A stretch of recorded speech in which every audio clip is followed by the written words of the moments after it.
There comes a time in every person's life when excuses must die, not gradually, not politely, but violently, as a declaration of war against the parts of you that keep you small. Because there are two voices inside of you. One whispers temptation, softness, delay, comfort. The other demands fire, demands sweat, demands everything. One wants now, the other wants forever. And the war between them? That is your life. You were not born to drift. You were not made to coast. You were not crafted by the gods to scroll your soul into oblivion while your potential rots beneath your skin. No! You are meant to forge yourself every hour, every sunrise, every lonely night through the sacred discipline of becoming. Marcus Aurelius said, "Just that you do the right thing, the rest doesn't matter." He wasn't just talking about morality, he was speaking of alignment, of building a life so grounded in principle that nothing, not desire, not fear, not chaos, can move you from your path. Discipline is that path. Discipline is the altar. Discipline is the religion of the unstoppable. You want freedom? Good. But understand this. Freedom is not the absence of structure. It is the mastery of it. The undisciplined man wakes up late, scrolls through distractions, and calls it living. The disciplined man wakes with purpose. He moves with clarity. He chooses pain over pleasure, not because he hates himself, but because he honors what he could become. Your habits are your prayers. Your routines are your rituals. Your decisions are your daily scriptures. The world will offer you 1,000 gods: comfort, validation, entertainment, quick success, easy wins, but discipline. Discipline demands that you worship at the altar of effort. And make no mistake, discipline is not motivation. Motivation is a spark. Discipline is the wildfire that keeps burning when the winds of doubt howl against you. It does not ask how you feel. It does not wait until you're ready. It shows up with or without your permission. Look around. Every empire ever built, every invention that changed the world, every masterpiece ever carved from stone or thought, they were born not from ease, but from obsession, from rigor, from men and women who made discipline their god. Edison failed over 1,000 times before the light bulb. He didn't need permission to keep going. He had discipline. Lincoln lost more elections than most people even run in, but he stood back up, over and over. Not because he was superhuman, but because he bowed to something higher than failure. Think about that. What if you bowed to something higher than failure? What if every time you felt tired, you didn't seek rest, but reason? What if every moment you wanted to quit, you remembered who you said you'd become? You don't rise to your goals, you fall to your systems, and discipline is the system that saves you from yourself. So ask yourself right now, what is your temple, your gym, your desk, your notebook, your kitchen table? Where do you show up daily to prove to the world and to yourself that you are not here to be average? Because average is nothing but a disease of the undisciplined. It is the graveyard of untapped greatness. And you were not made for that graveyard. You were made for the mountain. But don't look for shortcuts. Don't pray for easier paths. Pray for stronger legs. Pray for thicker skin. Pray for a mind so armored in resolve that failure becomes a footnote, while not a finish line. Discipline is not punishment. It's preparation. It's not about denying pleasure. It's about delaying it until it becomes victory. Understand this. You will suffer either way. You will suffer the pain of discipline or the pain of regret.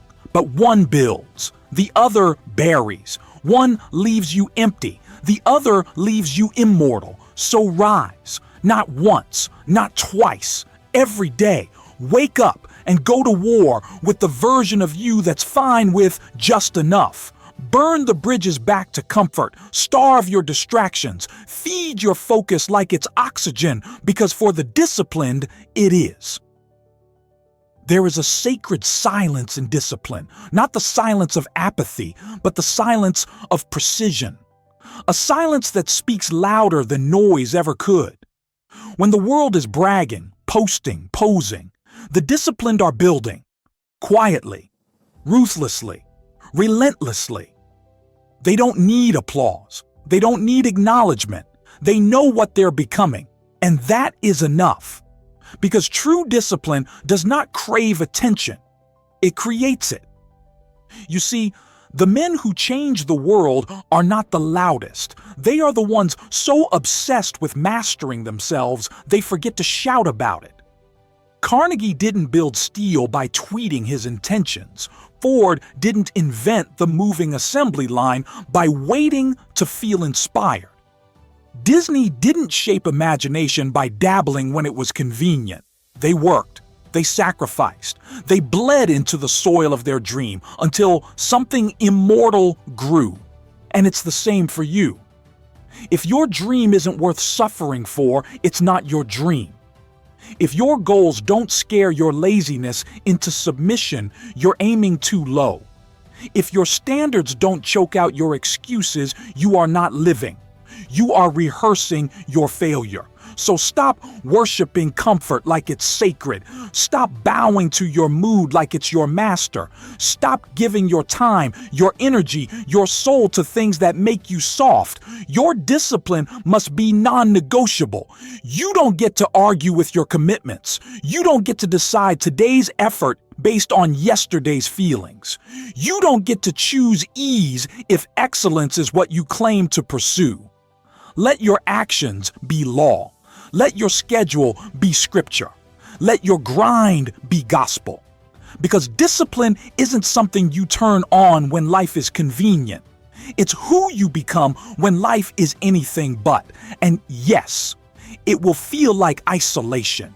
It will feel like rejection, like sacrifice, like solitude, like you're walking alone in a world that's asleep. But that path, that narrow, brutal, honest path, that is the road to greatness. Every morning you rise and train while others sleep. Every hour you practice when no one's watching. Every decision to keep going when quitting would be easier. Those are sacred acts.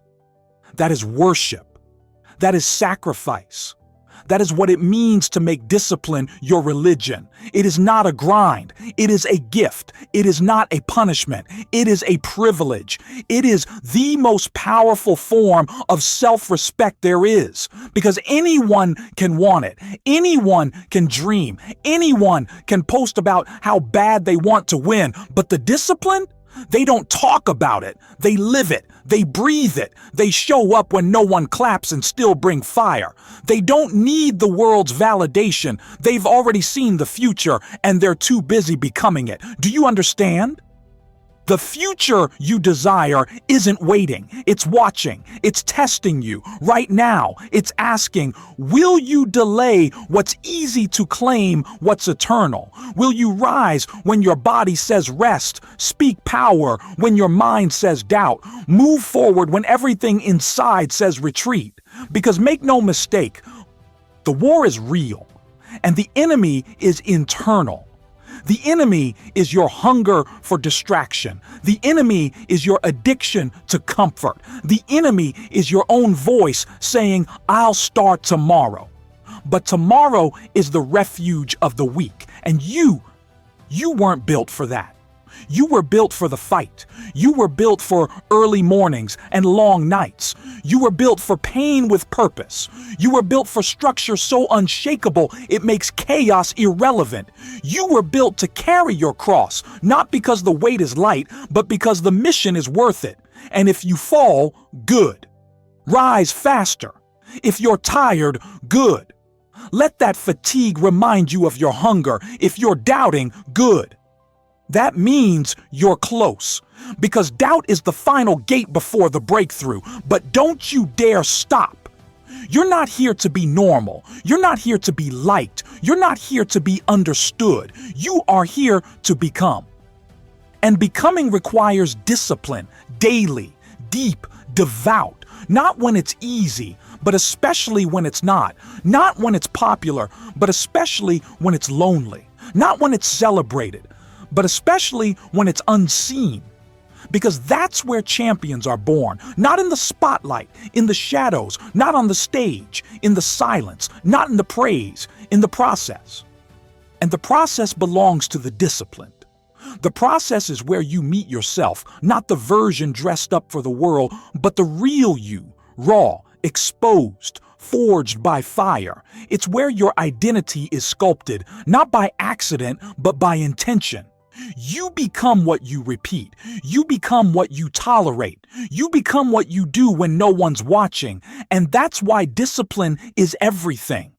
Because when life strips away the noise, the likes, the praise, the distractions, the only thing that remains is your habits, your rituals, your resilience, your ability to keep your word when your body says no and your mind screams enough. Clarity lives on the other side of discipline, not the fleeting kind. Not the kind that comes in a motivational rush, but the kind carved out through early mornings, through cold showers, through unfinished reps and unfinished dreams, turned real. Discipline isn't about pushing through the pain. It's about finding peace in it. It's the language of those who don't just survive, they ascend. You want to know who you really are? Then watch yourself at 5 a.m. Watch yourself when you're broke. Watch yourself after failure. Watch yourself when no one cares if you keep going. Because the undisciplined crumble there, but the devoted, they rise. They rise not just once, but every time. They rise through chaos, through criticism, through silence, because they've built a cathedral inside themselves. And it's built brick by brick through routine. Discipline is the architecture of freedom. You think freedom is doing what you want? That's chaos. Real freedom is doing what's right, no matter how you feel. It's having the strength to say no to temptations that offer nothing but emptiness. It's having the wisdom to choose structure over impulse. It's looking in the mirror and knowing that what you said you would do, you did. Every day, without exception. When you make discipline your religion, you stop negotiating with mediocrity. You no longer debate whether today is the day. It is. You no longer ask if you're ready. You act anyway. You no longer seek the path of least resistance. You create resistance and then overcome it. You stop needing life to be easy because you've trained yourself to be hard. And the moment that shift happens, the moment you no longer need motivation to act, the game changes because now you're dangerous. You don't flinch at difficulty. You don't fold under pressure. You don't get seduced by instant gratification. Why? Because you've tasted something deeper. You've tasted the power of self-respect, and that is the greatest high there is. To lay your head down at night knowing you kept your word, to wake up with a fire that doesn't ask for approval, to live with purpose, not permission. That is the reward of discipline, not just success, but self-mastery. Not just achievement, but alignment. Not just power, but peace. And no one can give that to you. You earn it. Through repetition, through sacrifice, through unwavering devotion to what you claim to stand for. Let others chase trends. Let others scroll away their greatness. Let others fall for convenience, applause, pleasure. You are not here to follow. You are here to build. You are here to shape your own code, to write your own scripture, to burn your excuses in the furnace of your own standard. And your standard, it must be sacred, non-negotiable, untouched by external winds, because storms will come, doubt will scream. But if your discipline is real, you will not bend. That is the kind of man who moves mountains. That is the kind of woman who reshapes history, not by chance, not by hope, but by conviction, by obsession, by an unshakable belief that every single day is the altar. And your effort is the offering. So stop waiting for signs. You are the sign. Stop asking for clarity. Clarity comes through doing. Stop waiting to feel ready. Readiness comes from repetition, and repetition, disciplined, deliberate, disciplined again, becomes destiny. You don't get this life twice. So why waste it living halfway? Why dilute your potential just to stay comfortable? Why betray your future self for the pleasure of this moment? You were born to be a force, not a follower, not a drifter, not another name forgotten in the dust of average, but to be that force, to live as a weapon, as a creator, as a warrior of purpose. You must choose the path that most won't, the path of discipline, the path of sacrifice, the path of becoming. And make no mistake, it is a choice, every single day. A choice to rise before the sun, a choice to train when the excuses are loud, a choice to stay silent when the ego wants noise, a choice to stay steady when emotions want chaos. Discipline is not a moment, it is a mindset. It is not a phase, it is a philosophy. It is not a trend, it is a way of life. And if you truly want to rise, not just exist, but rise, then you must rewire your soul around this truth, that every action is sacred. Every rep is a prayer. Every second matters. The clock is not your enemy, it's your teacher. It's showing you, in brutal honesty, who you are and what you value. And if you've wasted years, then good.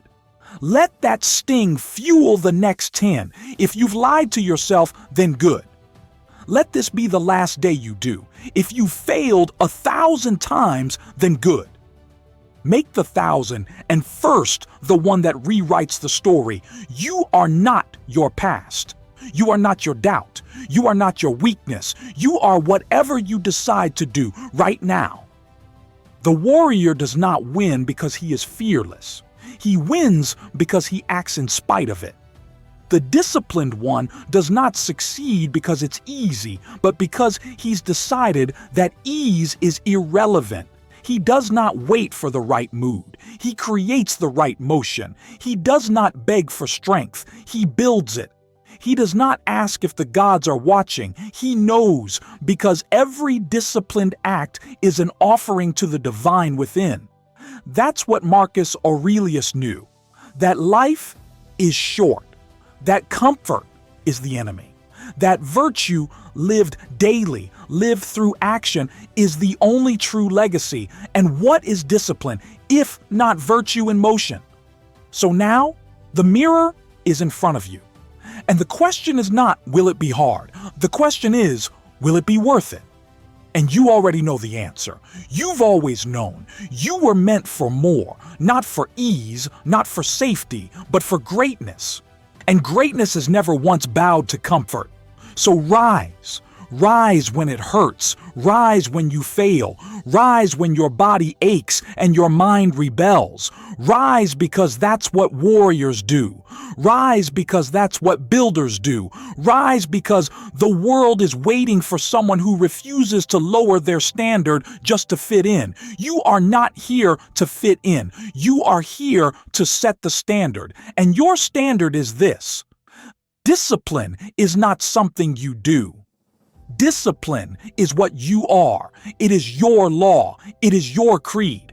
It is your path to freedom, power, peace, and legacy. So from this moment forward, make discipline your religion and never break your faith again.